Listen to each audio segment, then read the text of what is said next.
10 experimentos que intentaron probar o desmentir la vida después de la muerte. ¿Hay vida después de la muerte? Esta es una de las preguntas que la ciencia no ha podido responder con certeza. En la búsqueda de la verdad se han ideado decenas de experimentos que intentan probar o desmentir la existencia de la vida después de la muerte.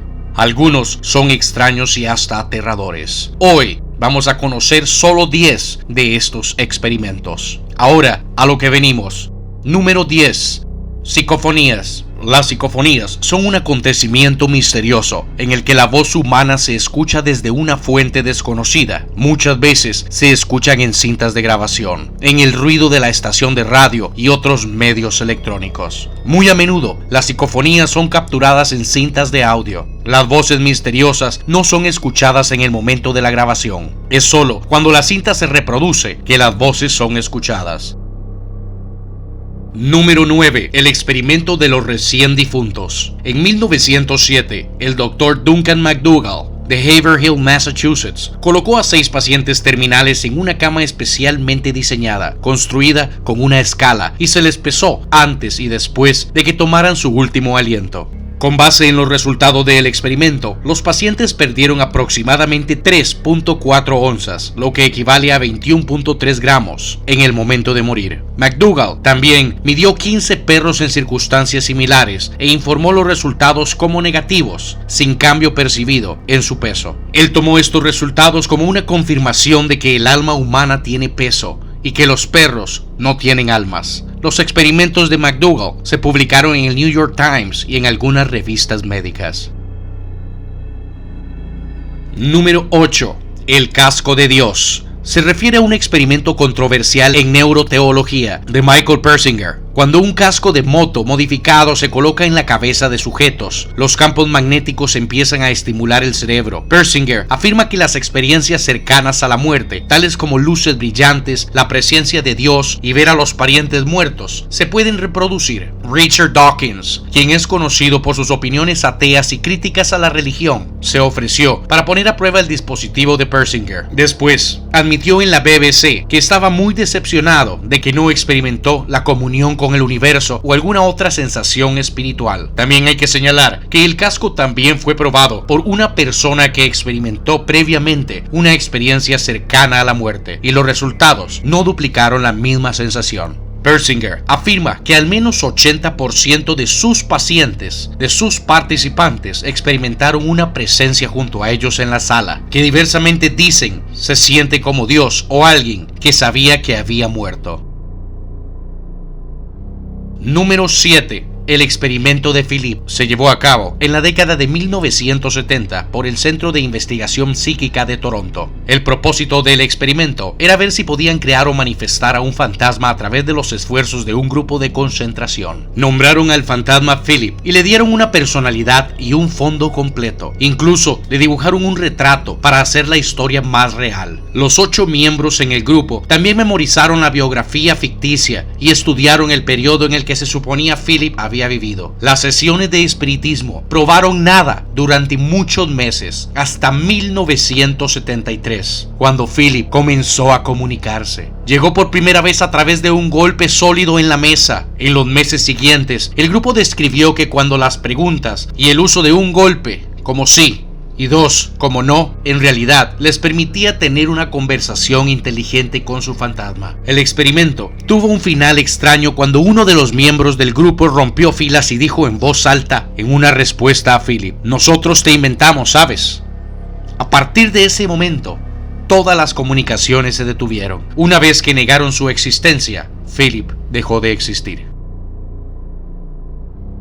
Número 6. Cazafantasmas. Ghost Hunters era una serie de televisión de realidad que debutó en el 2004. Un equipo de investigadores viajaba a lugares que se reportaban como llenos de actividad paranormal. Para localizar fantasmas, el equipo ha experimentado con contadores Geiger, campos electromagnéticos, escáneres, cámaras de visión infrarroja, cámaras de video digitales portátiles, grabadoras de audio digitales y ordenadores portátiles. Los cazadores de fantasmas dicen tener varias buenas grabaciones de nieblas extrañas, luces extrañas, objetos sin movimiento y figuras en la sombra que se manifiestan delante de la cámara y desaparecen rápidamente. Número 5. El código secreto de Harry Houdini. El entrenamiento de Houdini en la magia le permitió exponer muchos médiums como fraudes que habían engañado con éxito a muchos científicos y académicos. Temiendo que los espiritistas explotarían su legado al pretender ponerse en contacto con él después de su muerte, Houdini dejó a su esposa un código secreto, 10 palabras que fueron escogidas al azar de una carta escrita por Conan Doyle que iba a utilizar para ponerse en contacto con ella desde el más allá. Después de la muerte de Houdini, el 31 de octubre de 1926, un amigo de Doyle, el reverendo Arthur Ford, admitió haber contactado tanto a Houdini como su difunta madre en una sesión a través de su guía espiritual. Ford dijo que el mensaje fue recibido en el código preestablecido elaborado por Houdini y su esposa antes de la muerte de Houdini. Sin embargo, la mayoría cree que Ford conspiró con Doyle y también habló con la esposa de Houdini para conspirar y crear la impresión de que había contactado con el espíritu de Houdini. Número 4. Los experimentos después de muerto. Gary Schwartz, profesor de psicología en la Universidad de Arizona, escribió en un libro en el 2002 llamado The Afterlife Experiments. En los experimentos, utilizó mediums para investigar si había vida después de la muerte. Los mediums fueron consistentes con los hechos y nombres específicos sobre los retratos de los difuntos amigos y parientes. Los escépticos fueron incapaces de explicar cómo se llevaba a cabo este supuesto fraude. Para el primer cuidador de los resultados, mostraron que los mediums habían variado desde un 77% a un 95% de precisión. La tasa de éxito promedio fue de 83%. Para descartar conjeturas afortunadas, se creó un grupo de control de 68 estudiantes de la Universidad de Arizona. La tasa de éxito con ese grupo de control fue de apenas el 36%.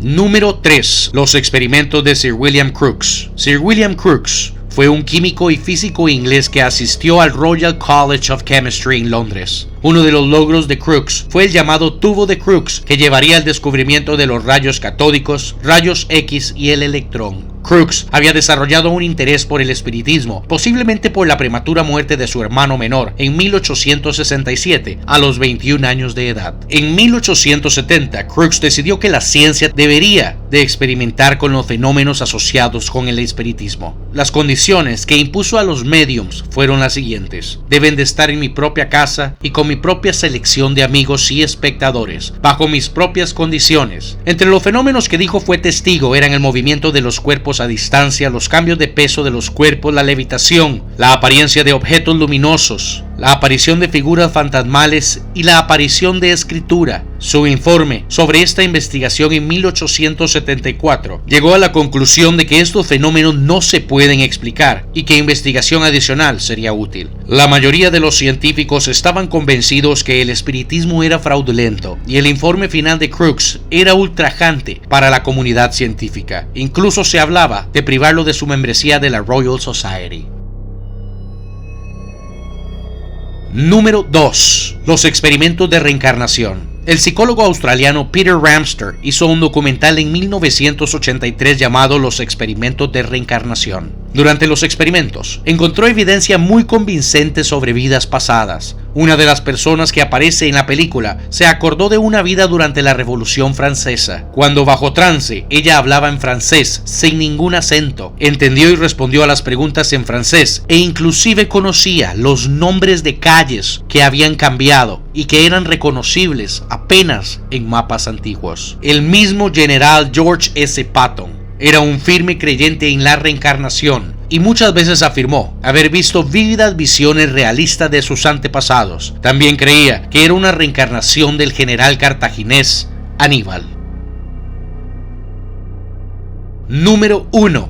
El experimento de Skull. En 1993, 4 investigadores psíquicos y observadores se embarcaron en una serie de experimentos en el pueblo de Norfolk de Skull. Durante 5 años, más de 500 experimentos se llevaron a cabo. Durante algunos de los experimentos, objetos se materializaron, luces bailaban y seres sólidos aparecieron. Esferas luminosas también volaban alrededor de la habitación en forma aparentemente inteligente. Los mensajes fueron transmitidos también en cintas de audio. Los experimentos se repitieron en los Estados Unidos, Irlanda y España. En los Estados Unidos, los científicos de la NASA, el Instituto de Ciencias Noerick y la Universidad de Stanford también participaron. James Webster, un mago profesional con 40 años de experiencia en la investigación de fenómenos paranormales, llegó a la siguiente conclusión: no he podido descubrir ningún signo de fraude, y me parece que el fraude no podría haber sido posible, tanto por el tipo de los fenómenos observados y por las condiciones en las que se produjeron. Estos fueron solo 10 experimentos para intentar responder a la famosa pregunta que les hice al inicio. Si les gustó el video, ayúdame con un like y compártelo. Sígueme en Facebook para conocer con anterioridad el tema a tocar en mi siguiente video. Solo busca la palabra Pablo González. Te invito a seguirme en dailymotion.com por si no te dejan ver alguno de mis videos en este canal. Te dejo el enlace en la descripción. Buenos días, buenas tardes o buenas noches, donde quiera que estés, y como siempre, hasta la próxima.